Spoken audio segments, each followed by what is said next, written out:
In the whispering woods, silence was usually a gentle thing, the space between breaths. But on a cold Monday in October, the silence changed. It became a thief. Leo woke up and realized something was terrifyingly wrong. He shook his head, but his ears felt like they were stuffed with wool. He stepped on a dry twig. It snapped, but there was no sound. He barked at the sky, but no noise came out. It wasn't that Leo had gone deaf. It was that the world had stopped making sounds. The wind moved the trees, but they didn't rustle. The great stream flowed over the rocks, but it was as silent as a ghost. The song of the forest, the heartbeat of life, had been stolen. The forest animals gathered in the clearing, their eyes wide with panic. They tried to speak to one another, but their mouths moved in vain. Without sound, they couldn't warn each other of danger. They couldn't call their kids home, and they couldn't share their stories.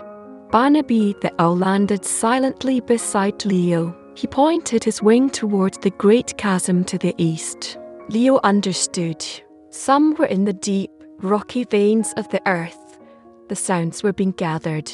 The forest was becoming a hollow shell, and if the echoes weren't returned, the animals would lose their spirit and wander away into the grey. Leo travelled east, his paws thumping silently on the earth. As he approached the edge of the world, he found a single, vibrating stone.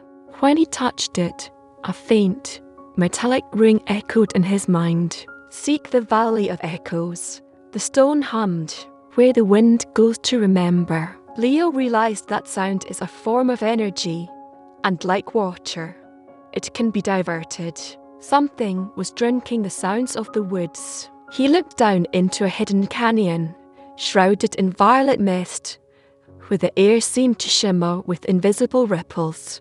At the mouth of the canyon, Leo met Vox, a creature made of jagged glass and polished obsidian. Vox didn't have a mouth, but he vibrated with the intensity of 1,000 bells.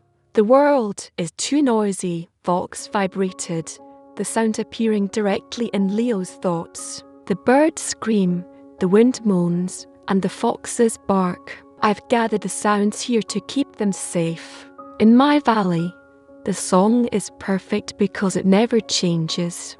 It is a library of every sound ever made. Leo looked into the valley.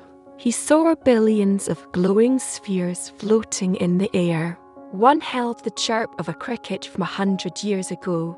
Another held the roar of a storm that had long since passed. You're not keeping them safe, Leo pleaded through his thoughts. You're keeping them prisoner. The sound isn't meant to be saved in a jar. It's meant to be heard and then let go. Vox vibrated a sharp, dissonant chord. Once a sound is gone, it is lost forever. I am the guardian of memory. Leo walked through the spheres. He found the sphere that held the song of the whispering woods, the combined chatter of his friends. It was pulsing a dull, trapped grey. Leo realised that Vox was lonely, and he was using the sounds of the world to fill the emptiness of his glass heart. Leo challenged Vox. If your valley is so perfect, why is it so cold? A song needs to breathe to stay alive. Leo began to dance, not a dance of movement, but a dance of rhythm. He stamped his feet, tail swiped the glass walls, and snapped his jaws. He was trying to create a new sound, something Vox hadn't recorded, but the valley was too efficient. It swallowed Leo's noise instantly. Leo realised he couldn't outshout the valley. He had to use the one sound Vox couldn't capture, the sound of a heart breaking. Leo thought of the silent forest. He thought of Pip the rabbit, unable to hear his mother's lullaby. He thought of the great oak, standing in a world that had forgotten its name. A single tear fell from Leo's amber eye and hit a crystal shard on the floor. In the absolute silence of the canyon, That tiny plink was the loudest sound ever heard. It wasn't a recording. It was a live, raw moment of grief.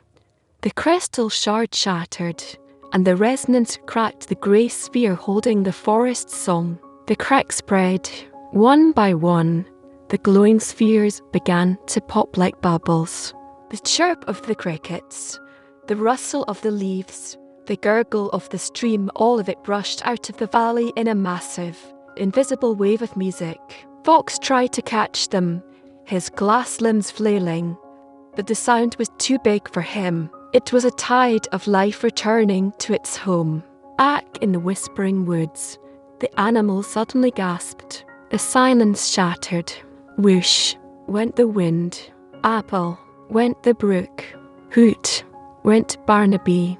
The forest didn't just regain its sound, it gained a new depth. The echoes of the past mixed with the sounds of the present, making the woods feel ancient and alive. The song was back, and it was louder and more beautiful than ever. Leo returned from the canyon, his ears ringing with the remnants of the music. Fox had stayed in his valley, but he was no longer a thief. He had learned that the best way to remember a sound is to listen to it where it happens. Leo sat on his stump and let the noise of the forest wash over him. He realised that the echoes weren't just in the valley. They were in the way the animals spoke to each other.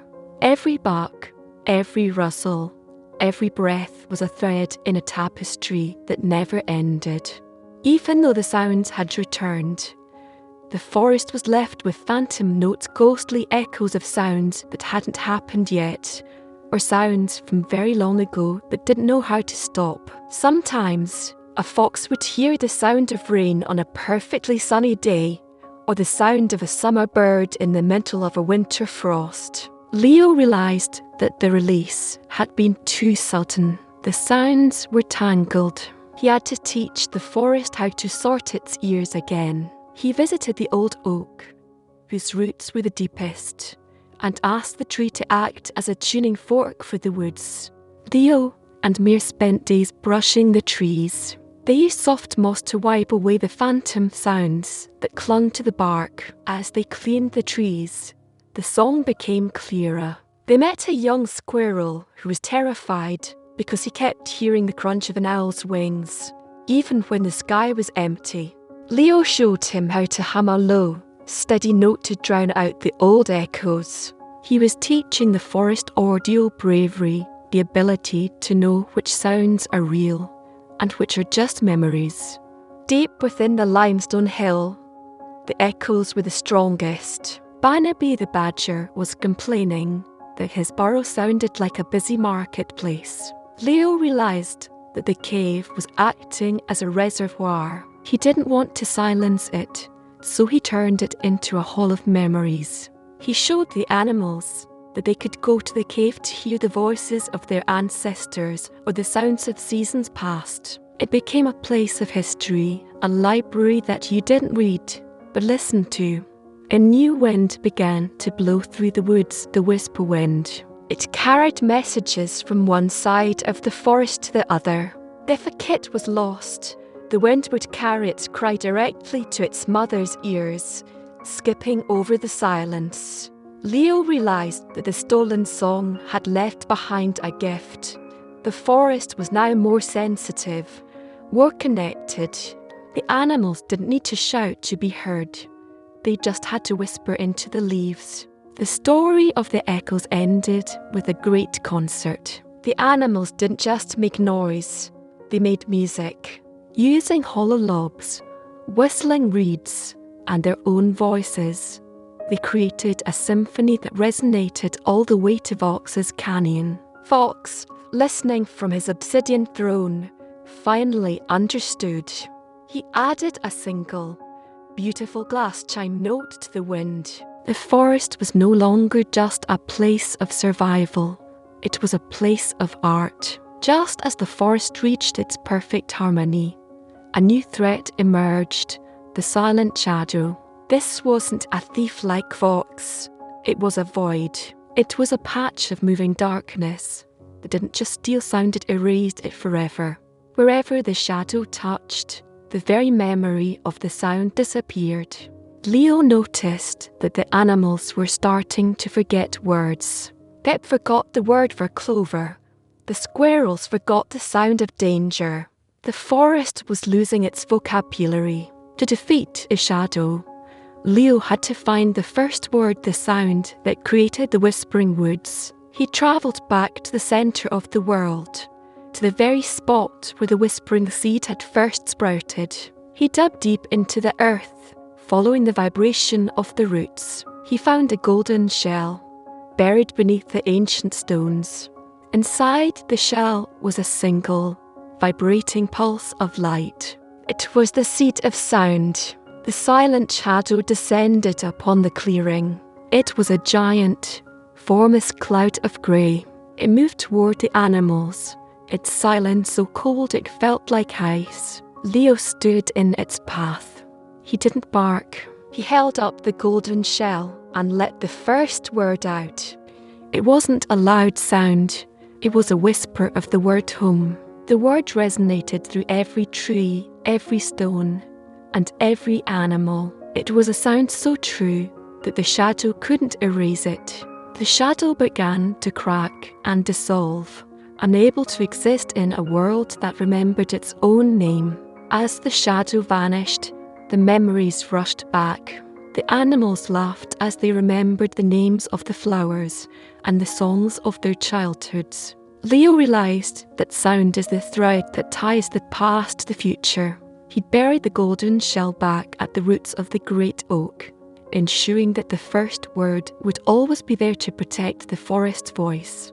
The saga of the echoes ends with Leo, now an old sage, sitting with a group of kids. He isn't telling them a story with words. He is teaching them how to listen to the silence beneath the sound, the quiet peace that comes when you know the world is listening back. The whispering woods remained a place of music, mystery, and deep, resonant joy.